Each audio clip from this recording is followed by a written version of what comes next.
네, 안녕하세요. 최근 발표된 9월 7일 부동산 대책, 아마 많은 분들이 주목하셨을 텐데요. 핵심은 수도권에 2030년까지 무려 135만 호라는 정말 어마어마한 물량의 주택 착공을 목표로 한다는 겁니다. 그야말로 대규모 공급 계획이죠. 그런데 바로 여기서 오늘 저희가 함께 살펴볼 자료들이 던져는 중요한 질문이 나옵니다. 수도권에 이렇게 집중적인 공급이 이루어지는 동안 다른 지역, 특히 지방의 부동산 시장은 어떤 상황을 맞이하게 될까요?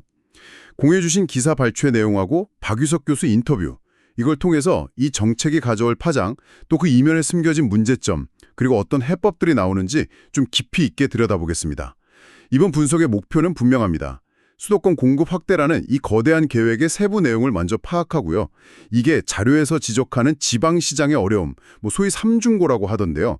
이것과 어떻게 맞물려 돌아가는지, 또 어떤 대안적인 접근이 필요한지에 대한 핵심적인 통찰을 얻는 것. 네, 이게 목표입니다. 자, 그럼 본격적으로 이 자료들을 한번 파헤쳐보죠. 먼저 정책의 핵심부터 명확히 해보죠. 말씀드린 대로 2030년까지 수도권 135만 호 착공 목표. 와, 정말 압도적인 숫자입니다. 자료를 보면 특히 눈에 띄는 부분이 LH, 그러니까 한국토지주택공사가 직접 시행사로 참여해서 공급 속도를 끌어올리겠다, 이런 계획이에요. 단순히 양만 늘리는 게 아니라 속도전까지 고려하고 있다는 그런 인상을 줍니다. 그리고 노후 임대주택 재건축 통해서 도심 내 공급 늘리는 방안도 포함되어 있고요. 네, 여기서 주목할 만한 지점은 바로 공공주도 그리고 신속성입니다. 정부가 시장 안정화를 위해서 직접 팔을 걷어붙이고 나섰다. 이런 강력한 신호로 읽힐 수 있죠. 135만 호라는 이 상징적인 숫자는 뭐랄까 시장 참여자들에게 공급 부족에 대한 불안감, 이걸 좀 해소하려는 정부의 의지를 아주 명확하게 보여주는 것 같아요.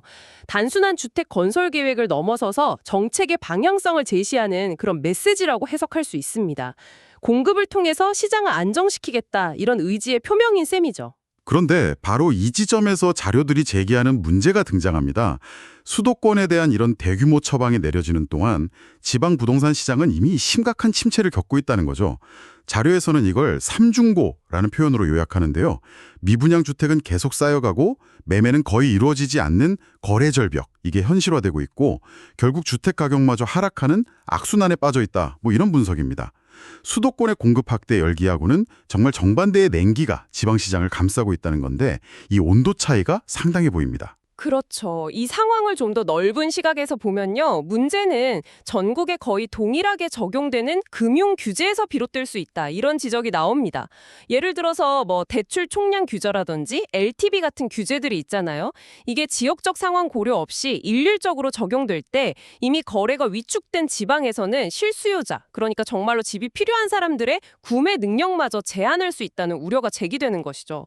어찌 보면 수도권 과열을 막기 위한 조치가 오히려 침체된 지방시장의 회복을 더디게 만들 수 있다, 이런 아이러니가 발생하는 겁니다. 그러니까요. 자료에 따르면 수도권 문제를 해결하려는 정책이 의도치 않게 지방의 어려움을 더 가중시킬 수도 있다, 이런 경고음이 울리고 있는 거군요. 그렇습니다. 바로 그 지점을 자료는 날카롭게 지적하고 있습니다. 이번 대책이 수도권 공급에 집중하면서 상대적으로 지방시장에 대한 배려나 맞춤형 접근이 좀 부족했다, 이런 비판이 나오는 배경입니다. 결과적으로 국가 전체의 균형 발전이라는 측면에서 보면 지역 간 불균형을 심화시킬 수 있다, 이런 우려로 이어지는 것이죠. 네, 수도권 안정화라는 목표에 집중하다 보니 다른 지역의 고통을 충분히 살피지 못했다, 이런 목소리가 나오는 이유입니다. 그렇다면 이 난국을 타개하기 위해서 어떤 해법들이 논의되고 있을까요? 다행히 공유해 주신 자료들 안에는 몇 가지 구체적인 대안들이 제시되어 있습니다. 당장 급한 불을 끄기 위한 조치들이 좀 눈에 띄는데요. 예를 들어서 지방에 쌓여있는 미분양 주택을 정부나 공공기관이 나서서 매입해 주거나 또는 주택 구매 시 부담이 되는 취득세를 한시적으로 감면 또는 완화해 주는 방안, 이런 것들이 언급됩니다. 이런 것들은 일단 시장의 급격한 냉각을 막기 위한 응급 처방 같은 성격이 강해 보이네요. 네, 맞습니다. 단기적인 시장 안정화 조치로 볼 수 있죠. 하지만 자료는 여기서 한 걸음 더 나아가서요. 이런 단기 처방과 함께 고려해야 할 중장기적인 관점의 중요성, 이걸 강조합니다. 사실 신규주택 공급이라는 게 계획부터 입주까지 상당한 시간이 소요되는 장기 프로젝트잖아요. 따라서 당장의 시장 경색을 풀기 위해서는 이미 지어져 있는 기존 주택들이 시장에 원활하게 공급될 수 있도록 유도하는 정책, 즉 거래 활성화 방안이 병행되어야 한다는 주장이 설득력을 얻고 있습니다. 아, 거래 활성화요? 구체적으로 어떤 방안들이 거론되고 있나요? 자료에서 구체적으로 언급되는 것은 양도소득세 중과 완화입니다. 아무래도 다주택자가 집을 팔 때 세금 부담이 크면 매물을 내놓기 어려우니까 이 부담을 좀 줄여줘서 시장에 매물이 돌게 하자, 이런 취지죠. 또 과거에 시행되었던 등록임대주택 제도처럼요. 임대 목적으로 주택을 등록하는 경우에 세제 혜택 같은 걸 좀 보강해서요. 안정적인 임대 공급과 함께 매매 시장에 숨통을 틔워주는 방안도 거론됩니다. 결국에는 신규 공급 확대라는 큰 틀과 함께 기존 주택 시장의 혈액순환을 원활하게 만드는 정책적인 조합이 필요하다. 이런 분석입니다. 신규 공급 외에 기존 주택시장 활성화에 대한 논의도 중요하게 다뤄지고 있군요. 그리고 아까 지역 재건축 활성화에 대한 언급도 잠깐 있었습니다.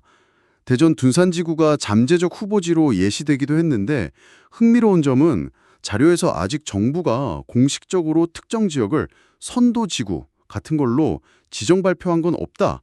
이 사실도 명확히 짚어주고 있다는 점입니다. 그러니까 논의는 수면 위로 올라왔지만 구체적인 액션 플랜은 아직 미정이다. 뭐 이런 거죠. 맞습니다. 재건축 역시 도심 내의 공급을 늘리고 지역 경제를 활성화하는 중요한 방안이긴 한데 실제 추진까지는 넘어야 할 산이 많다는 점을 시사하는 거죠. 이 모든 논의들을 종합해보면 결국 핵심은 실수요자 보호 및 지원으로 귀결되는 경향이 있습니다. 즉, 투기 목적이 아니라 실제로 그 지역에 거주하면서 생활할 사람들한테는 금융규제를 좀 더 유연하게 적용해야 한다. 이런 목소리가 높다는 것을 자료는 보여줍니다. 단순히 집을 짓는 것을 넘어서서요. 사람들이 안정적으로 정착하고 지역 경제의 주체가 될 수 있도록 실질적인 구매 여건을 마련해 주는 것이 중요하다. 이런 인식인 것 같아요. 자, 그럼 이 모든 내용을 종합해보면 어떤 그림이 그려질까요? 저희가 살펴본 자료들은 수도권과 지방의 상황을 아주 극명하게 대비시키고 있습니다. 한쪽에서는 대규모 공급 계획이 발표되지만 다른 한쪽에서는 침체의 골이 깊어지는 현실. 자료의 행간에서는 마치 이런 불균형 이대로 괜찮은가? 이런 근본적인 질문이 던져지고 있는 듯합니다. 수도권 안정화도 중요하지만 그 과정에서 지방의 어려움이 외면되어서는 안 된다는 강한 메시지 같아요. 네, 핵심은 바로 지역 맞춤형 대책의 시급성입니다. 수도권하고 지방은 처한 문제의 성격이나 원인이 다르기 때문에 획일적인 접근 방식으로는 효과를 보기 어렵다는 인식이 자료 전반에 깔려 있습니다. 단순히 미분양 주택을 매입해 주거나 세금을 깎아주는 단기적인 조치를 넘어서서 각 지역의 산업 구조, 인구 동향, 주택시장 특성 이런 것들을 면밀히 고려한 섬세하고 다각적인 정책 설계가 필요하다는 거죠. 그리고 무엇보다 중요한 것은 이러한 논의가 더 이상 탁상공론에 머물러서는 안 된다는 것, 구체적인 실행으로 신속하게 이어져야 하는 그런 절박함입니다. 자료들은 문제 진단을 넘어서 이제는 실질적인 행동이 필요한 시점임을 강력하게 시사하고 있습니다. 오늘 저희는 청취자께서 공유해 주신 자료들을 통해서 9월 7일 발표된 부동산 대책의 핵심인 수도권 대규모 공급 계획과 그 이면에 들여진 지방시장의 소외 문제, 그리고 이에 대한 다양한 해법들을 심층적으로 분석해 보았습니다.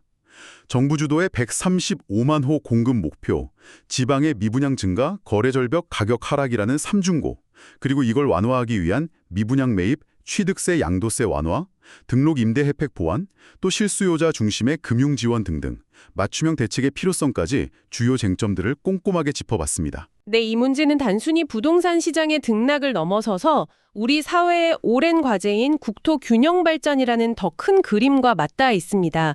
수도권으로의 집중 현상을 어제 오늘의 일이 아니지만 이번 정책 발표를 계기로 지역 간 격차 문제가 다시 한번 중요한 화두로 떠오르고 있는 셈이죠.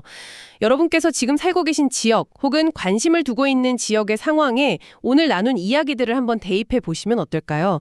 아마 정책의 영향이나 필요한 대안에 대해 좀 더 구체적으로 생각해 보실 수 있을 겁니다.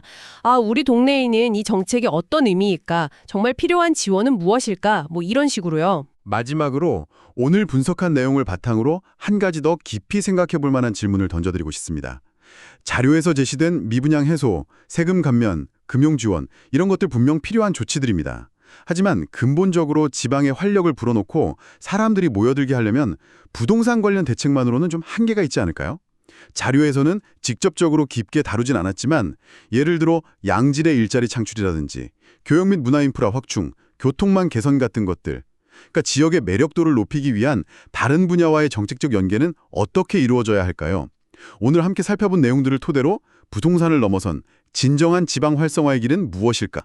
이 질문을 각자 한번 고민해 보시면 어떨까 합니다. 오늘 저희가 준비한 이야기는 여기까지입니다. 귀 기울여 주셔서 감사합니다.